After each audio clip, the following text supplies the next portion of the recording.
तो hi friend, this is Amit और आप देख रहे हैं एडमिशन एकेडमी। ये one of the best video और इन्फॉर्मेटिव वीडियो होने वाला है पीडब्ल्यूडी स्टूडेंट के लिए, जोसा काउंसलिंग पीडब्ल्यूडी फिजिकल वेरिफिकेशन के लिए। तो प्लीज आप इस वीडियो को लास्ट तक देखें ताकि आपको कंप्लीट इन्फॉर्मेशन मिल जाए। अदरवाइज आप बाद में बस यही कहते फिरेंगे मेरा वेरिफिकेशन कैंसिल हो गया, अब मेरा एडमिशन नहीं हो रहा है, मैं क्या करूँ। उस समय कोई हेल्प नहीं करेगा, एमपी एमएलए कोई भी नहीं हेल्प कर सकता। एक बार रिजेक्टेड हो गए तो आपका काम खत्म है। इसलिए आप इस वीडियो को ध्यान से देखें, कंप्लीट इन्फॉर्मेशन आपको मिलेगा। और एक आप एक तरह से इसको आप एडवाइस मेरे तरफ से लें कि जो नंबर हम दे रहे हैं वो पेड गाइडेंस के लिए। आपको अगर चाहिए गाइडेंस मिनिमम 1000 लगेगा एक बार डाउट सेशन में कॉल करने के लिए। अगर आपको पूरा गाइडेंस चाहिए, अभी से एडमिशन 8000 का चार्ज है, कुछ उसमें डिस्काउंट भी कभी कभी हो जाता है, ऑफर रहता है, तो अदरवाइज 8000 लगेगा, तब आपको पूरा गाइडेंस मिलेगा। अगर आपको चाहिए तो लीजिए, अदरवाइज नो प्रॉब्लम, क्योंकि पीडब्ल्यूडी का ऑलरेडी हम 7 साल से कर रहे हैं। और पीडब्ल्यूडी का अगर कोई और बोल रहा है कि हम गाइडेंस करते हैं तो वो फेक है टोटली, आप फंस जाएंगे, क्योंकि लोगों को जानकारी नहीं होता। इवन गूगल पे पीडब्ल्यूडी का जानकारी ज़्यादा अवेलेबल नहीं है,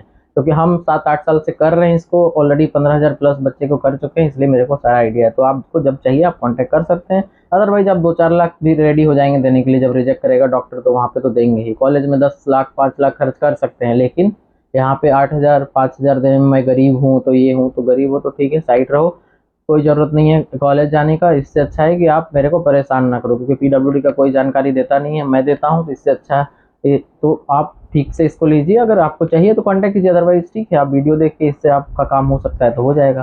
तो सबसे यहाँ पे इम्पॉर्टेंट बात यह है कि वेरिफिकेशन जो होगा वो कब होगा, कैसे होगा और किन किन तरीकों से होगा, क्या आपको सावधानी बरतना है, वो सब चीज़ हम यहाँ पे बात करने जा रहे हैं। तो ये होगा आपका जून में जब काउंसलिंग होता है जोसा का स्टार्ट, उस समय पे 7-8 दिन का टाइम मिलता है, कभी 10 दिन का भी मिलता है। और ये चीज़ जो स्टार्ट हुआ है 2021, उससे पहले नहीं होता। उससे पहले भी हम पीडब्ल्यूडी का गाइड कर रहे थे, लेकिन 2021 से स्टार्ट हुआ और 21 में हुआ था ऑफलाइन सबका कॉलेज में। फिर किसी साल ऑनलाइन ऑफलाइन इस तरह से चलते रहता है। पीडब्ल्यूडी जिसका परमानेंट है उसको ऑनलाइन हो गया, और आपका अगर टेम्पोरी है तो ऑफलाइन हो गया। फिर यूडी आई डी कार्ड जिसके पास है उसका ऑनलाइन हो गया, नहीं यूडी आई डी कार्ड है तो ऑफलाइन हो गया। ऐसे हर साल वो चेंज करते रहते हैं। इस साल का भी हम आपको अपडेट कर देंगे, तो आप इस चैनल से बने रहें ताकि आपको सारा अपडेट इस चैनल पर मिलते रहे। तो चलिए सबसे पहले बात करते हैं कि दो तरह से होता है आईआईटी में और एनआईटी में वेरिफिकेशन। एक आपका अगर एडवांस क्लियर कर लिए या फिर प्रिपरेटरी रैंक भी है, क्या होता है प्रिपरेटरी रैंक, उसके लिए अलग से वीडियो बना हुआ है लास्ट ईयर का, इस साल भी बना देंगे बहुत जल्द। प्लीज़ आप चैनल को सब्सक्राइब करके रखें। तो जो अगर आपका आ गया रैंक लिस्ट में नाम इवन प्रिपरेटरी रैंक में, तो आपको वेरिफिकेशन आईआईटी में कराना होगा, भले ही आप बाद में एडमिशन एनआईटी में ले। क्योंकि आप वेरिफिकेशन कहीं पे भी करा सकते हैं, एडमिशन कहीं पे भी ले सकते हैं। ऐसा नहीं है कि आपको जिसमें वेरिफिकेशन कराएंगे उसी में एडमिशन लेना है, ऐसा कुछ नहीं है। तो आप वेरिफिकेशन आईआईटी के लिए जब खुलता है विंडो, तो अगर ऑनलाइन होगा आपका तो ऑनलाइन में सेलेक्ट करना होगा 23 में से कोई एक आईआईटी, उसमें आपका वेरिफिकेशन होगा। वो कॉलेज वाला अगर स्ट्रिक्ट है तो आपको रिजेक्ट करके कॉलेज बुला लेगा, कॉलेज में चेक करेगा, रिजेक्ट भी कर सकता है, पास भी कर सकता है। और अगर कोई कॉलेज वाला नहीं, एक्चुअली डॉक्टर करता है ये, क्योंकि अलग से डॉक्टर का टीम होता है जो कि आपको वेरीफाई करता है। तो अगर उनको पैसा चाहिए तो वो ऑनलाइन को रिजेक्ट कर देंगे, उसी कॉलेज में आपको जाना पड़ेगा, फिर वो पैसा मांगेंगे, दिन पड़ेगा। नहीं तो रिजेक्ट हो गया तो आपका काम खत्म है, फिर कोई एमपी एमएलए कोई आपको हेल्प नहीं कर सकता है।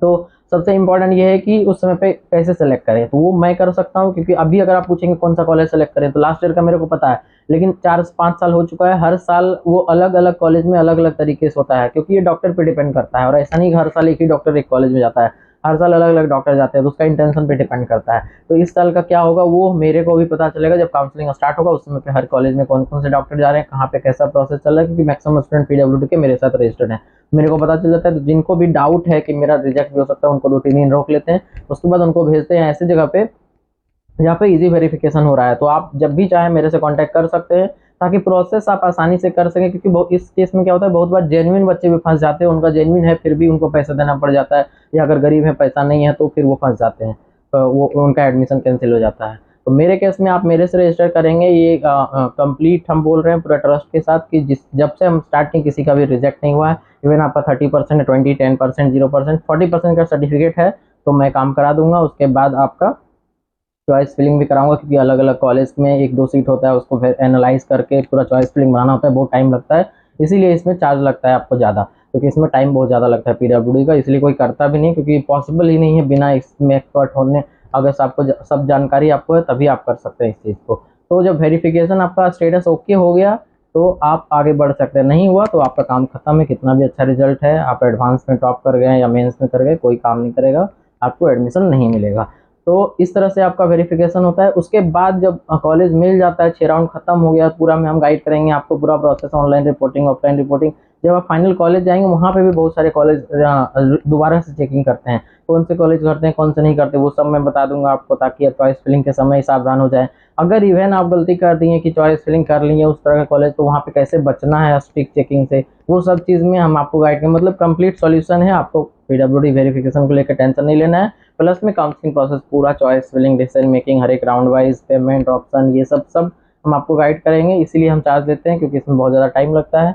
तो जब भी आपको चाहिए आप कॉन्टैक्ट कर सकते हैं। अगर आपका आईआईटी में नहीं हुआ रैंक लिस्ट में, तो फिर एनआईटी प्लस सिस्टम में एनआईटी ट्रिपल आईटी जेपे का ऑप्शन आएगा, ऑनलाइन का सेलेक्ट कर सकते हैं। या फिर अगर आप एलिजिबल है ऑफलाइन के लिए, उसमें भी आपको सेलेक्ट करना पड़ेगा किस कॉलेज में जाना है, किस दिन जाना है, सुबह में जाना है, दोपहर में जाना है, शाम में जाना है, वो सब आपको सेलेक्ट करना पड़ेगा। फिर वहाँ पे जाएंगे, आपको एक फॉर्म दिया जाएगा, उसको फिल कीजिएगा, फिर उसके बाद चेकिंग होगा। कहीं पे सिर्फ डॉक्यूमेंट चेक करके भेज देते हैं, उस केस में आप इजीली बच जाएंगे। कहीं पे आपको पूरा बॉडी मशीन से चेक किया जाएगा, उसमें आप फंस सकते हैं। यही सब होता है स्ट्रिक्ट और इजी चेकिंग का। तो ये डिटेल से आशा करते हैं आपको सही जानकारी मिला होगा। तो इसी तरह का सारा इन्फॉर्मेशन आपको मिलते रहेगा इस चैनल पे। तो प्लीज़ आप चैनल को सब्सक्राइब करके रखें, ताकि आपको सारा अपडेट सही समय पे मिले। और गाइडेंस के लिए जितना जल्दी हो सके कांटेक्ट करें, क्योंकि बहुत लिमिटेड सीट होता है, क्योंकि हम अलग अलग सबको गाइड करते हैं। ऐसा नहीं कि सबको एक साथ ही पढ़ा दिए, कोई सिलेबस तो है नहीं, सबका अलग अलग क्राइटेरिया होता है, सबका अलग डिसेबिलिटी है, अलग रैंक है, सबको अलग अलग गाइड करना पड़ता है, तो टाइम लगता है। तो लिमिटेड ही करते हैं। तो जब भी आपको चाहिए आप कॉन्टैक्ट कर सकते हैं।